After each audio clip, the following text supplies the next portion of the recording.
नमस्कार, मी प्रियंका। आपण आजच्या व्हिडिओमध्ये बघणार आहोत बीटेक सिव्हिल इंजिनिअरिंग या कोर्स बद्दल माहिती। चला तर व्हिडिओला सुरुवात करूया। व्हिडिओला सुरुवात करण्यापूर्वी सगळ्यांना विनंती आहे की व्हिडिओ शेवटपर्यंत बघा आणि चॅनलला सबस्क्राइब करा।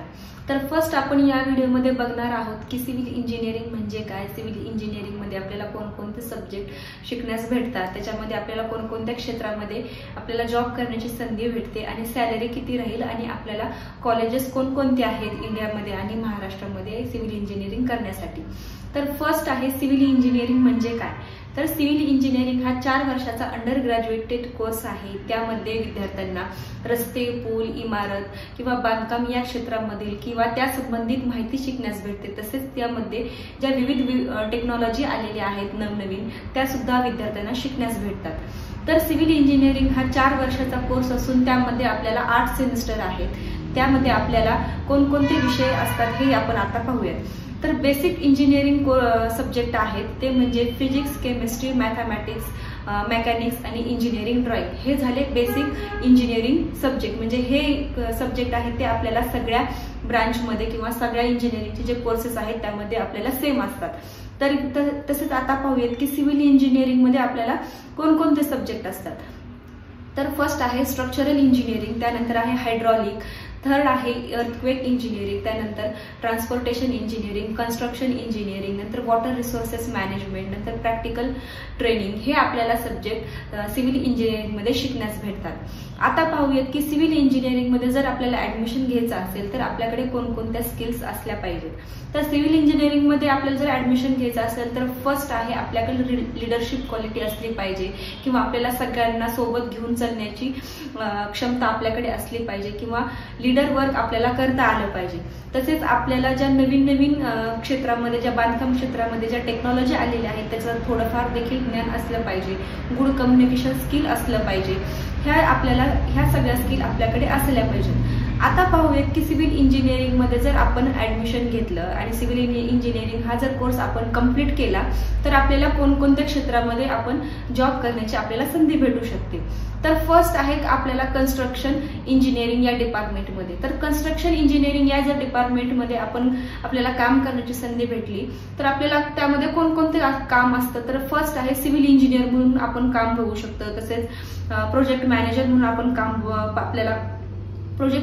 आपल्याला काम करण्याची संधी भेटते।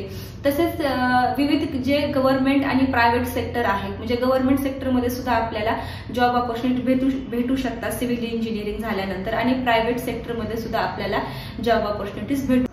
त्यानंतर येतं स्ट्रक्चरल इंजिनिअरिंग। जर स्ट्रक्चरल इंजिनिअरिंग या डिपार्टमेंटमध्ये जर आपल्याला जॉब ऑपॉर्च्युनिटीज भेटली तर त्यामध्ये आपल्याला कोणता रोल असतो। तर जे आपण पूल, इमारत किंवा रस्ते बांधणी यांची जी डिझाईन असतात ती डिझाईन तयार करणं आणि त्यांचं देखरेखीचं कार्य हे आपल्याला याच्यामध्ये काम करण्याची संधी भेटते। त्यानंतर येतं अर्थक्वेक आणि वॉटर रिसोर्सेस मॅनेजमेंट। जर या डिपार्टमेंटमध्ये जर आपल्याला काम करण्याची संधी भेटली तर जल आणि पाणी व्यवस्थापन कसं करायचं आणि त्या संबंधित माहिती आपल्याला याच्यामध्ये शिकण्यास भेटते। आता हे सगळं झालं आपल्याला सिव्हिल इंजिनिअरिंग मध्ये आपण कोणकोणत्या क्षेत्रात जॉब करू शकतो किंवा कोणते स्किल्स आपल्याकडे पाहिजेत आणि सिव्हिल इंजिनिअरिंग म्हणजे काय याबद्दल माहिती। तर आता पाहूया की सिव्हिल इंजिनिअरिंग करण्यासाठी आपल्याला पात्रता कोणकोणती लागते। तर सिव्हिल इंजिनिअरिंग मध्ये जर ऍडमिशन घ्यायचं असेल तर विद्यार्थ्यांना PCM हा ग्रुप असणे आवश्यक आहे, फिजिक्स, केमिस्ट्री आणि मॅथमॅटिक्स। तसेच विद्यार्थ्यांना 12वी सायन्समध्ये 50% गुण मिळणे आवश्यक आहे। त्यानंतर विद्यार्थ्यांना JEE ची एंट्रन्स एक्झाम द्यावी लागते। तसेच महाराष्ट्रामध्ये काही भरपूर असे कॉलेजेस आहेत की जे CET एक्झाम थ्रू सुद्धा ऍडमिशन देतात आणि जर आपल्याला आउट ऑफ महाराष्ट्र म्हणजे ऑल इंडियामध्ये जर ऍडमिशन घ्यायचं असेल तर अशा खूप साऱ्या युनिव्हर्सिटीज आहेत ज्या स्वतःची एंट्रन्स एक्झाम कंडक्ट करतात आणि त्या मार्कानुसारच विद्यार्थ्यांना ऍडमिशन देतात। तर ही सगळी झाली ऍडमिशन प्रोसेस। तर आता पाहूयात की जर सिव्हिल इंजिनिअरिंग मध्ये आपल्याला जॉब ऑपॉर्च्युनिटीज भेटले तर आपल्याला सॅलरी पॅकेज किती राहील। तर आपल्याला सॅलरी राहते, स्टार्टिंग सॅलरी 5 ते 6 लाख रुपये पर इयर। जर आपण प्रायव्हेट सेक्टरमध्ये जर काम सुरू केलं तर 5 ते 6 लाख रुपये पर इयर आपल्याला सॅलरी राहते आणि जर आपण गव्हर्नमेंट सेक्टरमध्ये जर काम सुरू केलं तर आपल्याला 6 ते 7 लाख रुपये पर इयर सॅलरी भेटू शकते। कारण सिव्हिल इंजिनिअरिंग हा अत्यंत ट्रेंडिंगचा कोर्स आहे आणि आजकाल कसं आहे की इमारत बांधणी किंवा पूल, रस्ते बांधणी याच्यासाठी वेगवेगळ्या टेक्नॉलॉजीज आलेल्या आहेत आणि याचं कन्स्ट्रक्शनचं काम करणं हे सुद्धा काळाची एक खूप मोठी गरज झालेली आहे. त्याच्यामुळे विद्यार्थी सिव्हिल इंजिनिअरिंग करण्यासाठी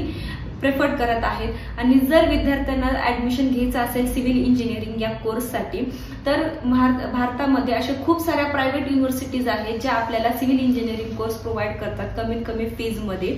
विद्यार्थ्यांना जर घ्यायचं असेल ऍडमिशन तर खाली दिलेल्या कॉन्टॅक्टवरती संपर्क करा आणि आमच्याशी कॉन्टॅक्ट करा.